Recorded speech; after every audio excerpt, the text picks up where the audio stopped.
The Joe Rogan Experience. You know what my fucking favorite things of this whole election cycle has been?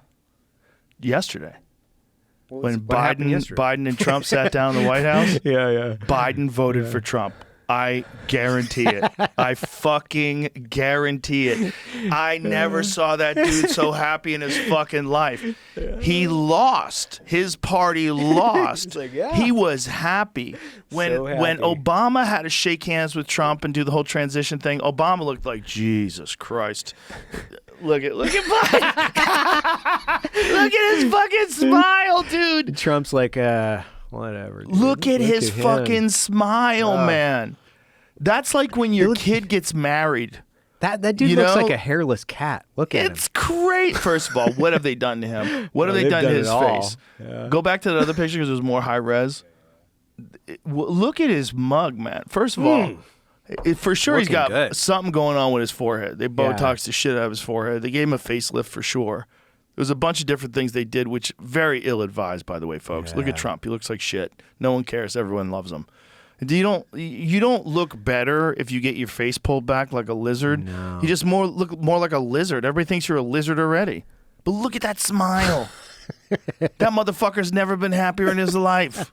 In his life. He's like, that bitch. She went down. You can't tell me he wasn't happy. Like when he put that MAGA hat on. You ever see that? Oh, yeah. He put the MAGA hat on. And he took it with him on the plane. I guarantee you, that motherfucker was happy. He had a giant smile on his face. He said, welcome back to him. I thought it was Hitler. I thought he was dangerous. Yeah, I mean, that's what they all said, right? It's like, hey, this is he's a threat to democracy. I thought he was a Nazi. And then all of a sudden it's like, hey, we're going to have a smooth transition here. This was the guy that you said was sharp as a tack. He was going to be up until 4 months ago. 4 months ago, that guy was going to be running again. And now here he is, smiling like a Cheshire cat. How big was his smile? That's a crazy smile. Oh, man, he looks like he's wearing a mask. He might be. Yeah, there was that one fake Biden. Did you ever see the fake Biden? Yeah. The tall guy? Yeah. That guy was so much taller. The guy was like 6'4". He was a giant Biden. It made no sense. They're going to smoke that one by us. Like, it's like, dude, this guy's like, 6'7", could be playing in the NBA. And he was so much taller. They Yeah. showed Jill and him together. Jill's like, what happened? That's a different human being. Totally.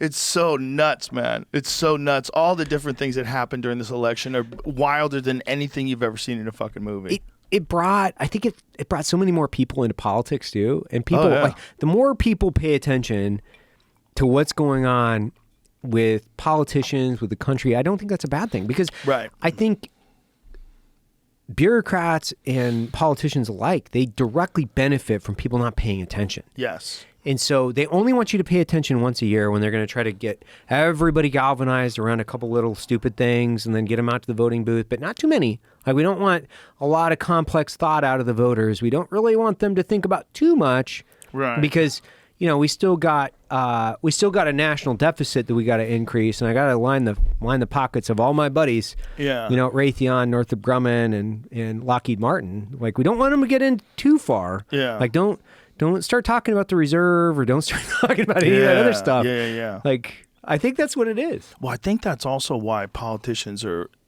some of them at least, are terrified of podcasts. Yeah. Because you do have to talk about that. But that's what makes guys like JD and guys like Trump unique, in that they will just sit and talk with anybody. I mean, he sat with Theo Vaughn. Theo talked to him about doing coke. That's awesome. It was so funny. Theo's amazing. It was amazing. Theo's an ability to be himself no matter who he's talking to.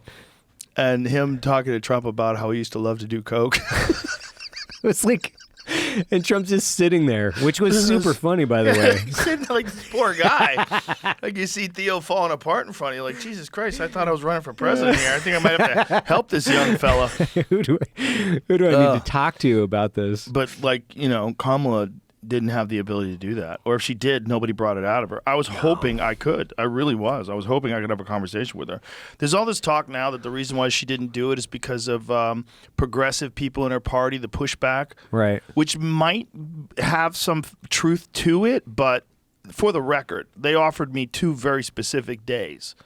and in different places in the country to travel and then go do it and do it for an hour. And I said I didn't want to do that. And especially after Trump had done it here in 3 hours, I'm like, this is the only way to do it.